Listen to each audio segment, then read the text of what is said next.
Chapter 1. The Son of Gilbert. It was a winter night, and the ground around Paris was covered with snow, although the flakes had ceased to fall since some hours. Spite of the cold and the darkness, a young man, wrapped in a mantle so voluminous as to hide a babe in his arms, strode over the white fields out of the town of Villers-Cotterets in the woods, 18 leagues from the capital, which he had reached by the stagecoach, towards a hamlet called Haramont. His assured step seemed to indicate that he had previously gone this road. Soon, above him streaked the leafless boughs upon the grey sky. The sharp air, the odor of the oaks, the icicles and beads on the tips of branches, all appealed to the poetry in the wanderer. Through the clumps he looked for the village spire and the blue smoke of the chimneys, filtering from the cottages through the natural trellis of the limbs. It was dawn when he crossed a brook bordered with yellow cress and frozen vines, and at the first hovel asked for the laborer's boy to take him to Madeleine Pitou's home. Mute and attentive, not so dull as most of their kind, the children sprang up and, staring at the stranger, led him by the hand to a rather large and good-looking cottage on the bank of the rivulet running by most of the dwellings. A plank served as a bridge. "There," said one of the guides, nodding his head toward it.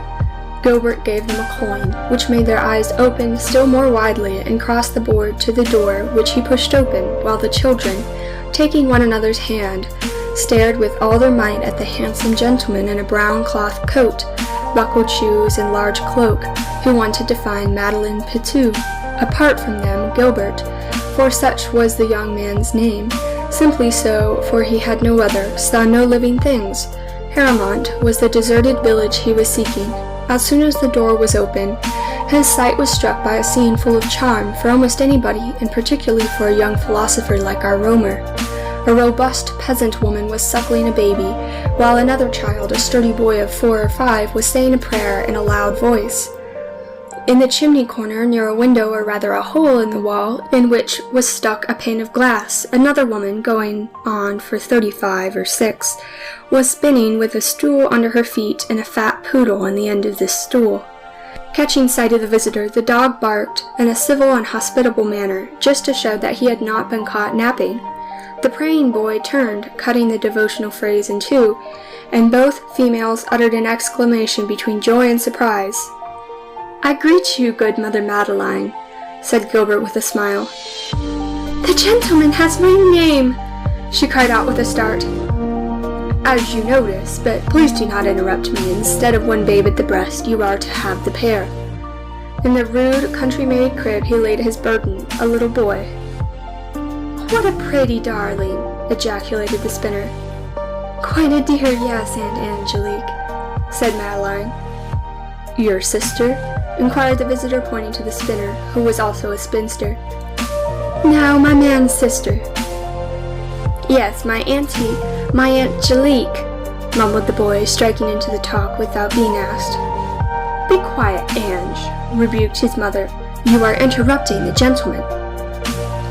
"My business is very plain, good woman.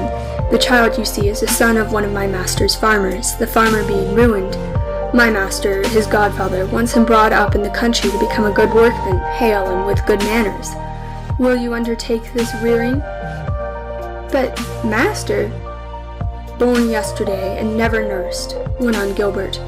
"Besides, this is the nursling which Major Niquet, the lawyer at Villers-Cotterets, spoke to you about." Madeleine instantly seized the babe and supplied it with the nourishment it craved with a generous impetuosity deeply affecting the young man. "I have not been misled," said he. "You are a good woman. In my master's name I confide the child to you. I see that he will fare well here, and I trust he will bring into this cabin a dream of happiness together with his own. How much does Master Niquet pay you for his children?" 12 livres a month, sir, but he is rich, and he adds a few pieces for sugars and toys." "Mother Madeleine," replied Gilbert proudly, "this child will bring you 20 livres a month, or 240 a year." "Lord bless us! I thank you kindly, master," said the peasant. "And here is the first year's money down on the nail," went on Gilbert, placing 10 fine gold coins on the table, which made the two women open their eyes and little Angie Pitou stretch out his devastating hand. "But if the little thing should not live?" queried the nurse timidly. "It would be a great blow. Such a misfortune as seldom happens," responded the gentleman. "Here is the hire settled. Are you satisfied?" "Oh, yes, sir." "Let us now pass to the future payments." "Then we are to keep the child?" "Probably, and be parents to it," said Gilbert in a stifled voice and losing color. "Dear, dear, is he an outcast?" Gilbert had not expected such feelings and questions, but he recovered from the emotion. "I did not tell you the whole truth," he said. "The poor father died under the shock of hearing that his wife gave up her life in bearing him the child." The women wrung their hands with sympathy. "So that child can reckon on no love from his parents," continued Gilbert, breathing painfully. At this point, in tramped Daddy Pitou with a calm and jolly manner. He was one of those round and honest characters, overflowing with health and goodwill, such as Grézu paints in his natural domestic pictures. A few words showed him how matters stood. Out of good nature he understood things, even those beyond his comprehension. Gilbert made it clear that the keep money would be paid until the boy was a man and able to live alone with his mind and arm. "All right," said Pitou. "I rather think we shall take to the kid, though he is a tiny creature." "Look at that," said the women together. "He thinks it a little dear, just like us." "I should like you to come over to Master Niquette's, where I will leave the money required so that you may be content and the child happy." Gilbert took leave of the women and bent over the cradle in which the newcomer had ousted the rightful heir. He wore a somber air. "You look a little like me," he muttered, "for you have the aspect of your proud mother, the aristocratic Andrea, daughter of Baron Taverny." The trait broke his heart. He pressed his nails into his flesh to keep the tears flowing from his aching breast.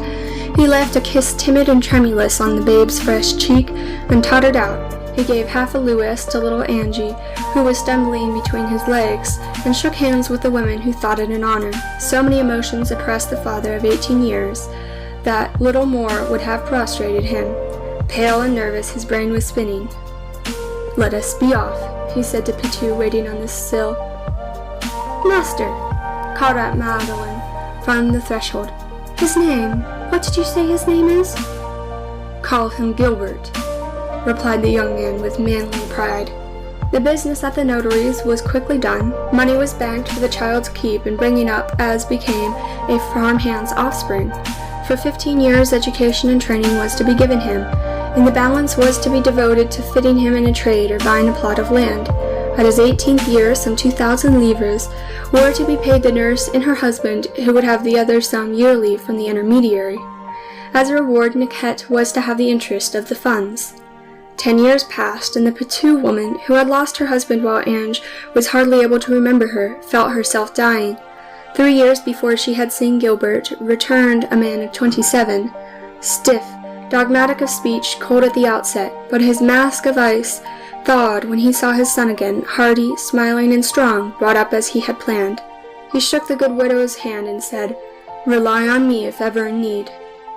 He took the child away, went to see the tomb of Rousseau, the philosopher, musician, and poet, and returned to Villers-Cotterêts. Seduced by the good air and the praise of the Abbé Fortier's school for youth, he left Gilbert at that institution. He had thought highly of the tutor's philosophical mien, for philosophy was a great power at this revolutionary period, and had glided into the bosom of the church. He left his address and departed for Paris. Angie Pitou's mother knew these particulars. At her dying hour, she remembered the pledge of Gilbert to be the friend at need. It was a bright light. No doubt Providence had brought him to Haramont to provide poor Pitou with more than he lost in losing life and family. Not able to write, she sent for the parish priest, who wrote a letter for her, and this was given to Abbé Fortier to be sent off by the post. It was time, for she died next day. End of chapter 1.